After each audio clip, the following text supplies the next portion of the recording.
Give away result. So already give away రిజల్ట్ని నేను live సెక్షన్లోనే తీశాను. అంటే ఒక్కరిని సెలెక్ట్ చేస్తానని చెప్పాను కానీ ఇద్దరిని సెలెక్ట్ చేశాను. గివ్ అవే రిజల్ట్ యొక్క లింక్ డిస్క్రిప్షన్లో ఇస్తాను. అది చూసి ఎవరు విన్నర్సో చూసుకొని మీరు ఒకవేళ విన్నర్ అయితే మీరు కామెంట్ చేయండి, లేదంటే వాట్సాప్ చేయండి. ఇప్పటిదాకా నాకు గివ్ అవేలో గెలిచిన ఇద్దరు కూడా నాకు రెస్పాండ్ అయితే అవ్వలేదన్నమాట. అంటే నాకు తెలిసి గివ్ అవేలో పార్టిసిపేషన్ చేయడం కోసం వచ్చారు కానీ మన రెగ్యులర్ సబ్స్క్రైబర్స్ అయితే కాదు. రెగ్యులర్ సబ్స్క్రైబర్స్ అయితే కంపల్సరీ గివ్ అవే గురించి వెయిట్ చేసిందరు. విన్ అయిన వెంటనే సంతోషానికైనా సరే వాట్సాప్కి వచ్చి మెసేజ్ చేసిందరు. అది కూడా లేదనమాట. సరైన ప్రాపర్ రెస్పాన్స్ లేదు. నేను ఒక 3 days చూస్తాను. ఒకవేళ కానీ రెస్పాన్స్ అవ్వకపోతే మళ్ళీ ఆ గివ్ అవే రిజల్ట్ని క్యాన్సిల్ చేసేసి మళ్ళీ నేను గివ్ అవే రిజల్ట్ ఆ వీడియోకి అయితే తీస్తాను. 3 రోజులు అయితే టైం ఇస్తున్నాను. గివ్ అవే రిజల్ట్ యొక్క లింక్ నేను లైవ్ సెక్షన్లోనే తీసాను. ఇలా వీడియో చేసి అలా అయితే చేయలేదన్నమాట.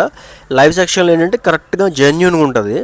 లైవ్లో మీ ముందు తీస్తాను కాబట్టి ఆ లింక్ డిస్క్రిప్షన్లో ఇస్తాను. అది చూసి ఆ గివ్ అవే రిజల్ట్ ఎవరికి వచ్చింది ఏంటో చూసుకొని మీరు ఒకసారి వాట్సాప్ చేయండి. 3 daysలో కాంటాక్ట్ అవ్వకపోతే నేను మళ్ళీ గివ్ అవే అనేది రిజల్ట్ అయితే తీస్తాను అనమాట.